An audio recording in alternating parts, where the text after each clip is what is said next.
I'm a teacher at Columbine High School. There is a student here with a gun. He's inside the school shooting at the gun! Well, I had to do it because somebody had to do something. After shooting in the theater, I didn't have a plan of whether to die or not.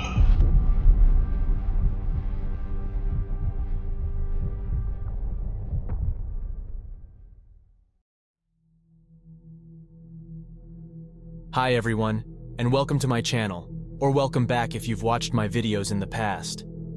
As a reminder, I do have a membership that you can join if you would like access to additional perks. If you're interested, you can check the different tiers out by hitting the join button below, or by following the link in the description or pinned comment below. Thank you for checking it out, and I look forward to seeing you around. Without further ado, let's get straight into today's case, by first talking about today's shooter. Aron Ibara was born on July 25, 1987, and was the middle child of what would become 3 children. Aron's sister Brandy was a couple of years older than him, while his brother Joel was born 1 year after him. His mother Marion worked as an administrator at Edmonds Community College. I was unable to find any information regarding what Aron's dad, Ambrose, did for a living. Despite Marion working in the education system, the couple opted to homeschool their children. The first interaction Aron had with formal education was as a late teen, when he attended an online program run by the Edmonds Community College, the same school that his mother worked for. On and off for the next 7 years, Aron attended these classes, but never earned a diploma. He did, however, eventually complete an aerospace manufacturing course, earning a certification on this subject. Backing up just a moment, Aron had been diagnosed with OCD when he was 13 years old, and transient psychosis at some point in his life. As a result, he was prescribed Prozac, which is an antidepressant, and Risperdal, which is an antipsychotic. Anyway, what Aron lacked in academic achievement, he made up for in his knowledge of firearms. For years, Aron and his younger brother Joel shared a love of weapons, and were both reportedly competitive shooters. Aron was so dedicated to the firearms scene that he even worked at a gun range for close to 8 years of his life. Aron also took up the hobby of writing screenplays, mainly surrounding adventure themes. He was never successful at this venture, though. Aron was considered a friendly and helpful guy, but he unfortunately started to go downhill when he began drinking with his father. It might not seem like the best father-son activity, but alcohol was a huge part of Aron and Ambrose's lives. The two of them would often go out to bars together, which began a downward spiral in Aron's life. Simply put, his father wasn't the best role model. Aron's father had a long history with law enforcement, including multiple convictions for drunk driving, failure to obey an officer, driving with a suspended license, and violating the ignition interlock system on his vehicle, which was designed to prevent him from driving while intoxicated. Outside of alcohol-related offenses, Ambrose also had a history of fraud, including embezzling $400,000 from his wife's cousin's trust fund, which he had been appointed to be in charge of.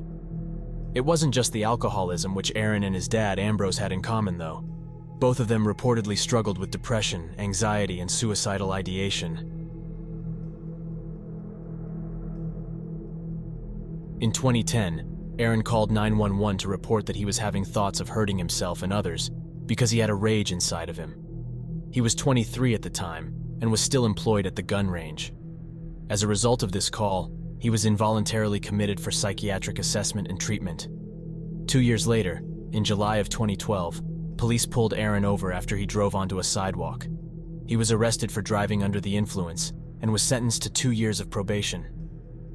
Later that year, in October, he was reported to police by a passerby who found him drunk on the ground yelling about wanting to die and wanting SWAT to come and get him so he could become famous. He was committed to a mental health facility once again, but this time he was given access to a 7-day alcohol detox and treatment program. Once he was released, he went right back to drinking and doing drugs, this time reportedly adding cocaine and heroin into the mix. Aron's younger brother Joel also struggled with a heroin addiction around this time, which I'm sure didn't help the situation. In August of 2013, Aron found his father, Ambrose, bleeding out on the floor after he had slashed his own throat with a knife. His father then apparently told him that he had been wanting to shoot himself for the last few days. Aron quickly called his sister, who then dialed 911. Ambrose ended up surviving, but his son's already fragile psyche was not so easily repaired. Less than a year later, Aron would unleash his pent-up angst and distress in the most gruesome of ways. 2 weeks before the shooting, sometime in May of 2014, Aron began to scout potential areas to attack. He posed as a transfer student and took a tour of the nearby Seattle Pacific University.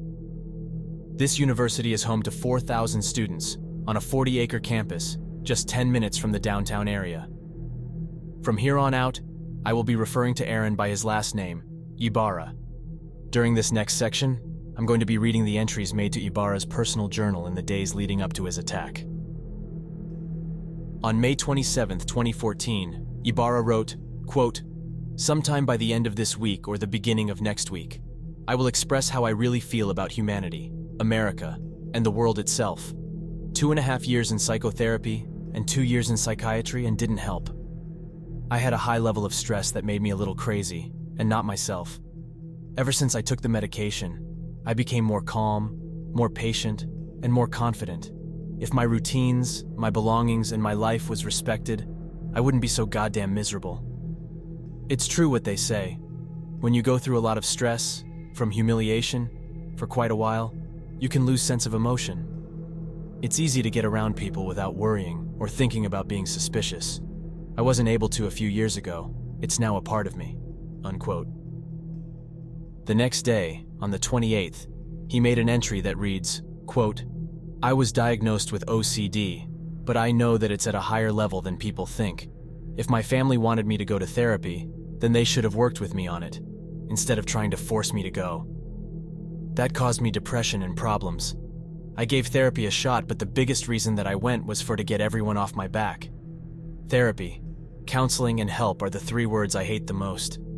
Because of that, even my friends were bugging me to go. Nobody would listen. I knew something was going wrong, and I knew therapy wouldn't do anything." Unquote.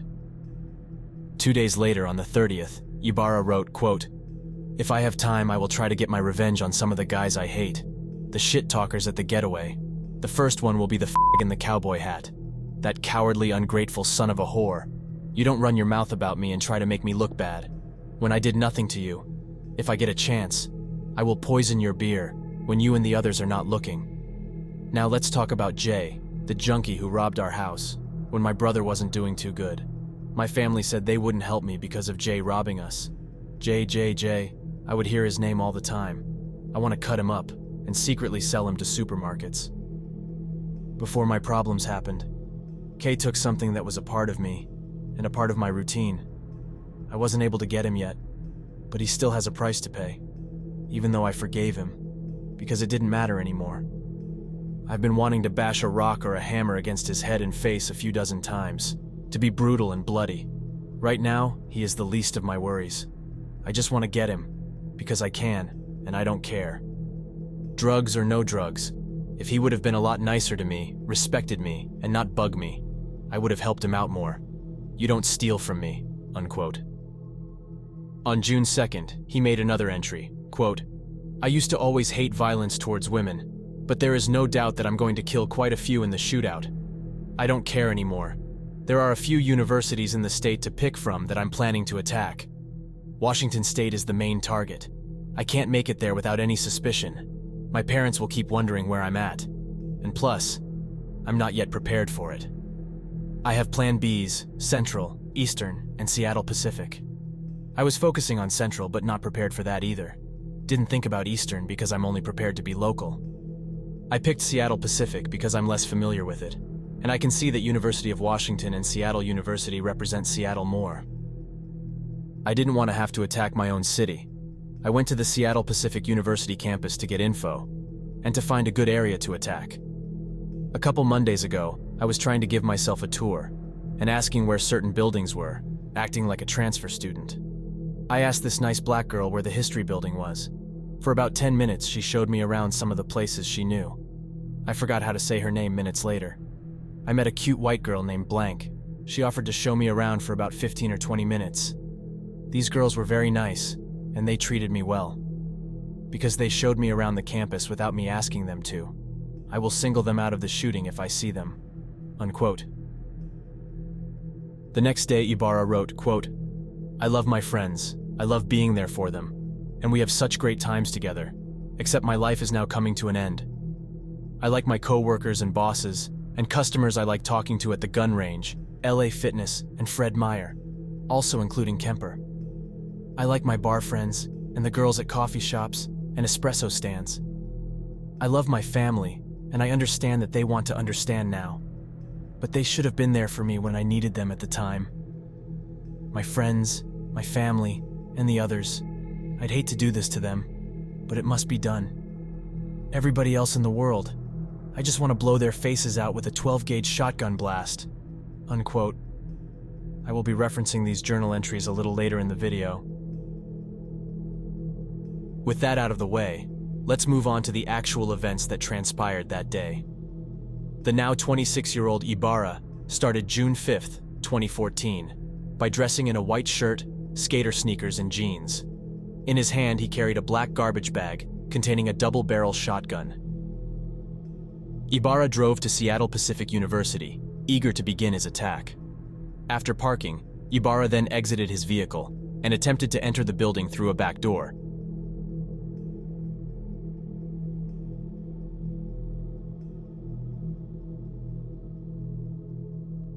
But found it to be locked. He got back into his truck, and just before 3:30 p.m., he pulled into a spot across the road from the front entrance. According to court documents, Ybarra then took the time to write his final journal entry, which reads, quote, "This is it. I can't believe I'm finally doing this. So exciting, I'm jumpy.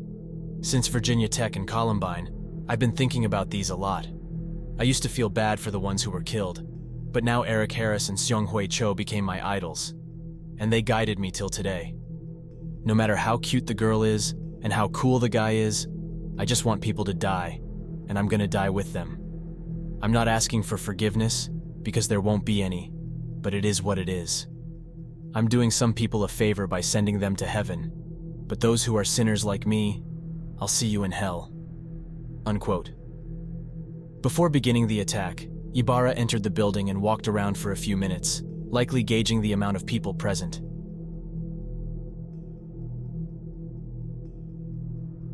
He made laps around the first floor and also ascended the stairs at one point.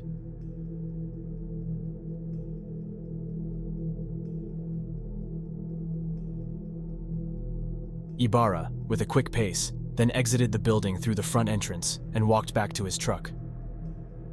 It was then that Ybarra put on his black hooded sweatshirt and then grabbed the shotgun from the back seat. He also filled his pockets with at least 50 shotgun shells before crossing the road and walking towards the building. Throughout my retelling of the shooting itself, I will be playing clips from Ybarra's later interrogation. Keep in mind that a lot of what he says does not line up with most sources, including official police reports and court documents. It's interesting to hear his version of events, though, even if some of what he's saying is false. I will be explaining the events as they are widely reported. When Ybarra approached the building, 2 students were standing outside the door, simply talking to each other. As he got closer, they noticed Ybarra pointing a gun at them. In his later interrogation, Ybarra recalled the students' reaction. Let me ask you this. So when you get out, where do you encounter the first guy? Because, again, I haven't been out there. I was trying to hold 2 people hostage just to have a little fun. Right. But they didn't take me seriously. They were laughing at me. Did you show them the shotgun? Yeah, I said, hey, you 2 get inside. There's one girl and one guy. They were talking to each other. Like, they were just standing there laughing at me. According to court documents, the 2 students that were outside later recalled laughing when Ybarra walked up to them, because they thought the whole thing was a joke. They then turned back to each other. At this time, another student crossed in between them and the armed man. This student was 19-year-old Paul Lee. Paul is reported to have had headphones on and was listening to music, so he apparently had no idea what he had just interrupted. Ybarra yelled at Paul to either freeze or to get inside, but then immediately pulled the trigger, fatally shooting Paul in the back of the neck. Paul fell to the ground while residual lead shot pellets hit at least one of the nearby students in their face, neck, and chest. It's important to note that Ybarra later stated that Paul was also laughing at and making fun of him. But again, I did not see any other sources that explain this. I find it highly unlikely, especially hearing how Paul's friends and family later described him. But anyway, For the sake of being thorough, I'm still going to play the clip. Just keep in mind that what he's saying may not be true. And then I pointed to that one guy that I shot, and I said, "Hey you, hey you, get inside." And he said, "Haha, you think you can scare me with that thing?" And that's when I got mad, and I was going to shoot people anyway, but I was really mad at him for doing that. Okay. Was that the first guy you shot? That was the first guy I shot. When he turned his back, I started walking. I put one in his shoulder. I think it was his shoulder. I didn't see any blood, but I saw him go down. With Paul on the ground, Ybarra aimed at the two students again and pulled the trigger, but this time the weapon didn't fire. The two students took the opportunity to run and hide. Ybarra later explained why he thought his gun didn't fire at that moment. Okay. I accidentally dry fired my second barrel, so that's how I got caught. So I can only load one round in because of. But it's over under, right? Yeah. It seemed like either the firing pin stuck or that round was a dud, and I just left it in there. Okay. So basically, you're down to one barrel. Yeah. Okay, so you fire, then you have to reload. Yeah. Okay. And you said the second round in the second chamber didn't go off. The first guy you shot, you shoot him the first time? Yeah. Did you pull the trigger to hit him with the second time with the second barrel? I tried to hit the girl that laughed at me with the second barrel. But she hesitated for about 5 seconds from being shocked. Right. And then she took off running, and while I was trying to pull the trigger. Ybarra then walked through the front doors of the building and swung his shotgun around to point at an unsuspecting student who was studying in the lobby. I saw a few people inside. When I was walking around the first time, I saw the guy on his laptop. I didn't point the gun at him, but I showed him the shotgun. I said, hey, he took off his earphones, and I said, I don't want to have to hurt you. The guy out there, I said, stay calm. I don't want to have to hurt you. He said, okay. He looked a little shocked because I had a gun in my hand. All right. And I said, I shot a man outside because he disrespected me. I don't want to have to hurt you. He said, okay. At the same time, 22-year-old Sarah Williams was walking down the stairs to the right side of the front door. Ybarra raised the weapon towards her and pulled the trigger, shooting her in the chest. Sarah stumbled to the stairs and eventually collapsed on the floor. The student who was studying in the lobby, along with other people in the building, managed to flee to safety. And then a girl came downstairs. I said, I don't want to have to hurt you. She laughed at me too and just kept walking. That made me mad too. She's like, I don't get respect from people. They don't take me seriously. I was growing up, people wouldn't take me seriously. They would just laugh at me. So the gal that was coming down the stairs, when you showed her the gun and she laughed at you, did you shoot her too? I shot her. Yeah. Okay. I think it was in the arm, and then she screamed. Okay. And then the guy I was talking to at first, he took off running. Okay. And I tried to fire my second shot again, but I realized that was the bad barrel. Okay. It's worth noting that Sarah later completely denied laughing at Ybarra. It was at this moment that 22-year-old John Mice realized something was seriously wrong. John was a student at the university, but he also worked as a safety monitor on campus. He was sitting in the safety office to the left of the front door when he heard the gunshot and someone yelling, quote, "Don't move," unquote. John immediately hit the panic button to alert campus security of a threat before grabbing his can of pepper spray and stepping out of the office and into the line of fire. Meanwhile, Ybarra was reloading his shotgun. Before Ybarra had a chance to finish reloading, John unloaded the full can of pepper spray directly at his face. He then tackled Ybarra to the ground, sending the numerous shotgun shells in Ybarra's pockets scattering. On the ground, John wrestled the shotgun out of Ybarra's hands and ran back into the office and threw it on the desk. Ybarra wasn't without a backup plan, though. He reached into his pocket and pulled out a hunting knife. Before he could do anything with it, John came back out and jumped on top of him for the second time, disarming Ybarra once again. At least one other student came to help John immobilize the shooter until the police arrived.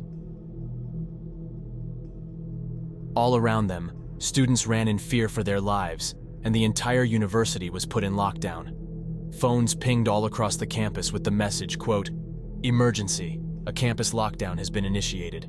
This is not a drill," unquote. Several calls to 911 began to flood in. On them, the students begged law enforcement to hurry to the location. One caller said, quote, "I just had someone run in here, and he's bleeding from a wound on his neck," unquote. Feet away from where Ybarra was being restrained, students administered first aid to Sarah, the woman he had just shot, as she lay critically wounded at the bottom of the staircase. Sarah was barely conscious at this time, but had enough strength to ask someone to dial her mom and her aunt so she could say goodbye. One of the students who was helping her retrieved her phone and dialed both contacts for her, but both calls went to voicemail. When emergency services arrived, a police officer found and tended to Paul, but was unable to stabilize him. Ybarra was taken into custody and transported to the local police station where he was questioned by 2 detectives. Ybarra went on to explain that he had been diagnosed with obsessive-compulsive disorder and transient psychosis as a child, like mentioned before. He stated he was on antidepressant and antipsychotic medication, but he had stopped taking them several months earlier. When asked why he had carried out the shooting, he explained that he had been having bad feelings ever since his parents replaced his bedroom furniture 3 years prior. He had told them he didn't want them to change it, but they went ahead and did it anyway. This coincides with his previous journal entries, talking about his desire for people to leave his belongings alone. Ybarra also talked about being inspired by other shootings, such as the Columbine and Virginia Tech massacres. Once the idea of a school shooting entered into Ybarra's mind, he was determined to make it happen. He had already owned a shotgun, but his parents had put a trigger lock device on it when he began ranting about killing people. So, he hid a bolt cutter in his room and used it to cut off the lock on the morning of the shooting. Ybarra had previously asked the Seattle Pacific University academic advisor when finals were set to begin, and also determined what would be the most crowded location to ensure the greatest number of casualties. On June 4th, the day before the shooting, Ybarra visited the university again to verify that the halls would be filled with people when he returned the next day. Ybarra shared with detectives that he chose a shotgun because he had better aim with one than with a pistol, and he also went into why he decided on using birdshot. Why? I mean, I have a curious question. Why birdshot versus like double aught or something like that? Double aught. There's just only 6 rounds in buckshot. Right. It won't. When it spreads, it won't go. It won't. The pattern won't be as close as you want. Right. Then you have to shoot, and only one lead ball will hit, but it won't be a big impact as much as a 30-06 rifle would. Right. But if you do a lead shot, a bird shot at close range, that will disintegrate a human face. He collected 75 rounds of ammunition over 2 separate shopping trips. He then told the detectives what his intentions were, if his attack was to be stopped. I was reaching for my hunting knife not to kill more people because I know I got caught. I was trying to slit my throat to die, but they took that away from me. Okay. What kind of hunting knife is it? It's a skinning knife with one of those hooks on the... Oh, yeah. Yeah. Multiple times during his interview, Ybarra complained that his eyes were burning from the pepper spray. While Ybarra was being interviewed, Paul and Sarah, as well as the other student injured by birdshot at the front door, were transported to the hospital. Both Paul and Sarah were in critical condition when they left the scene. Sadly, Paul never regained consciousness, and he was pronounced dead on arrival. Sarah underwent a 5-hour surgery and was able to make a full recovery, at least physically. Ybarra was subsequently charged with first-degree murder, 3 counts of attempted first-degree murder, and second-degree assault. 2 years later, Ybarra pleaded not guilty to all of the charges by reason of insanity. During his plea hearing, he shared an entirely different story than before. He revealed that he was told by God to carry out the shooting and that he was influenced by Satan and Lucifer. According to Ybarra, his story about him idolizing the Columbine and Virginia Tech shooters was a mere cover-up.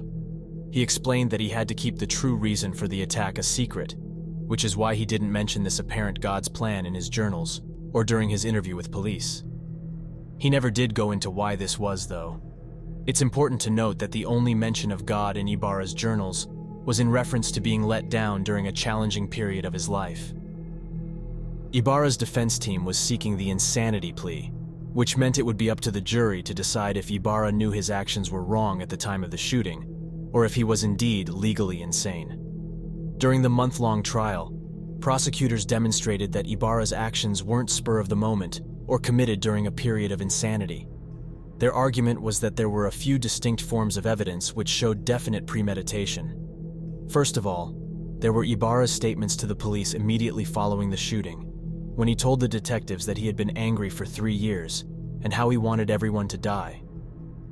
Then there were Ybarra's own journal entries which were discovered during the investigation. He wrote a lot about harming others in these writings, which clearly points to premeditation.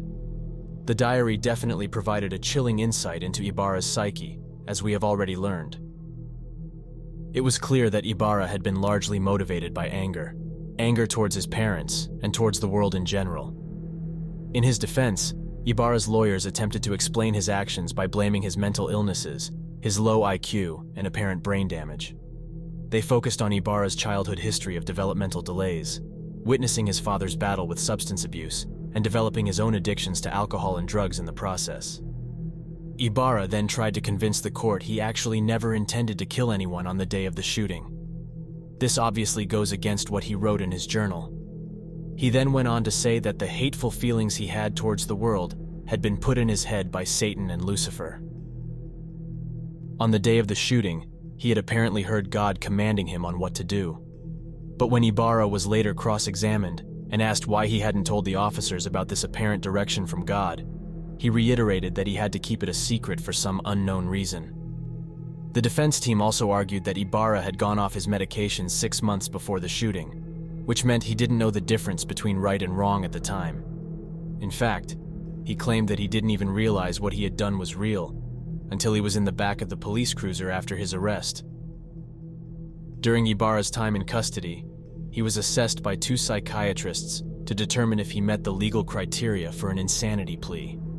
Perhaps unsurprisingly, the defense's expert concluded that Ybarra knew that what he was doing was wrong, but that he couldn't stop what was happening because God was ultimately in control. The expert for the state determined Ybarra knew that what he was doing was wrong, and that it couldn't be concluded that he was indeed legally insane. Ybarra told the court that as well as being told what to do by God, he had also heard the voices of his school shooting idols in his mind, instructing him on what to do. He also went into detail about the shooting. He described seeing Paul and telling him to stop. Quote, "When Paul disobeyed the command, he just kept walking. I don't know why Paul just walked through me. If he saw that gun in my hand, he should have stopped. He should have been careful," unquote. Ybarra then demonstrated to the court how he held the gun as he fired at Paul. He continued his statement, quote, "When he turned his back, I put it to my shoulder," unquote. The shot hit Paul in the back of the neck, as well as the head, and yet, Ybarra went on to say, quote, "I wasn't trying to kill anyone outside. I wasn't expecting Paul to die," unquote. Under cross-examination, Ybarra admitted that he had been planning the attack for 2 to 3 years. He was already angry when he decided to carry out the shooting, but his feelings were compounded when the students who saw him carrying the gun apparently didn't seem to take him seriously. He also stated again that the shooting was God's plan and that he needed to shoot up a university in order to go to hell. In his own words, he said, quote, "I have to do destruction in order to go to hell," unquote. And yet, under cross-examination, he contradicted his own claims when he stated, quote, "I didn't want to hurt people. I didn't want to kill people. I didn't want to go to hell," unquote. I'd love to hear your guys' thoughts on his wildly contradicting statements. Sarah Williams, the woman Ybarra shot after she walked down the stairs, took to the stand to share her perspective of the shooting and the lingering impact it had on her life. She said, quote, "When I got to the end of the stairs, I realized that person had a gun, and he was pointing it at the boy sitting down at the table. The shooter then turned towards me and pointed the gun at me and fired it. It felt really hot, like a surge of energy pushed my body backwards. I couldn't feel my right arm. I couldn't move. I felt that my shirt was wet, and I was covered in blood," unquote. Towards the end of the trial, the jury was given instructions on the possibility of finding Ybarra guilty of manslaughter rather than first-degree murder. This was because, as stated before, Ybarra claimed that his intention was only to take hostages, but not to actually kill anyone. The defense also requested to instruct the jury on a finding of second-degree murder and attempted second-degree murder, but that request was swiftly denied by the judge. That was because the evidence showing premeditation was so compelling.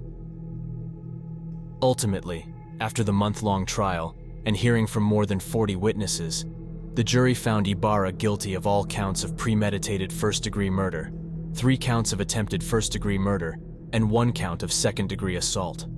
All of the charges carried additional firearms enhancements and aggravator status due to the impact that the shooting had on the wider Seattle Pacific University community. These enhancements gave the judge additional powers to extend Ybarra's sentence. He was ultimately sentenced to 112 years in prison. He was also ordered to pay $10,504 to the Crime Victims Compensation Fund and $2,615 to Paul's family for his funeral expenses. During the judge's sentencing statement, he called Ybarra a coward and praised the actions of the students who stopped his violent rampage, and also the students who rendered aid to those who needed it. Ybarra was given the opportunity to read a statement of his own to the court, and said, quote, "I've realized I've damaged more than just innocent people. I damaged the community and even the world. I've hurt a lot of people's emotions. I wish I could take that away, but I can't. I'm sorry to the world." Unquote. In August of 2019, Ybarra appealed his conviction and sentence. His lawyers argued that there were a few improper judicial comments on the evidence, that the trial court erred in denying his request for second-degree murder and second-degree attempted murder instructions, and that his counsel was ineffective at sentencing. This appeal was denied. The final words of this story belong to the memory of Paul Lee. His family declined to make a victim impact statement during Ybarra's sentencing. Instead, they played a slideshow of images showing Paul's earliest moments through his teenage years, and finally to the memorial which was put up at the university after his murder. Paul was born in Beaverton, Oregon, and was 19 years old when he passed away. Paul was the middle of 3 children with 1 older brother and 1 younger sister. He is remembered for his immense love of dance and his compassion for others. Paul's brother Albert later recalled watching his younger brother dance, quote, "Seeing him dance like no one was watching was one of the happiest things for me. A part of me wants him to do that forever. Knowing that I won't get to see that as a human being hurts." Unquote. His parents owned a restaurant, and Paul loved to help prepare food and come up with new menu ideas. Paul was a devoted Christian, and when he wasn't working with his parents or studying, he volunteered at a women's shelter preparing and serving meals for the children and women who lived there. He also went on a missionary trip to Cambodia with his family. Friends recall how Paul's favorite thing to do was put a smile on someone else's face. No matter what kind of a mood Paul was in, he always made the effort to cheer those around him up if they needed it. Paul was a freshman at the time of his death, but planned to study psychology. He wanted to do something that meant he could help other people through their struggles. His brother said, quote, "Paul would have wanted to help the type of person that ended up ending his life." Unquote. After Paul's murder, his family established a foundation which supports programs for those struggling with mental health. Paul's father stated, quote, "Paul loved to help people, and this will be the best way to remember him. If we can help at least one person, it would be worth it." Unquote. A memorial was also constructed in his memory. Paul's father wanted a bench to be added to the structure so that his family could go to sit there while they remembered Paul's life. There were so many amazing statements made by those who knew Paul, and I wish I could include them all. It warms my heart to be able to learn so much about a victim, because that isn't always the case. Paul seemed like an exceptional young man, someone who would have gone on to do many great things in his life. Unfortunately, his life was ended over something that had nothing to do with him. Please keep his memory, as well as his family and friends, in your thoughts. And with that, we reach the end of today's video. I hope that you guys found it to be interesting, and I'm looking forward to hearing your thoughts and opinions surrounding this case. Quickly, if you'd like to become a member, please either hit the join button or follow the link in the description or pinned comment below. Thank you to all of you who have already joined my membership. I can't explain to you guys how grateful I am to have you around. Thank you all for sticking to the end of this one. Until next time, stay safe.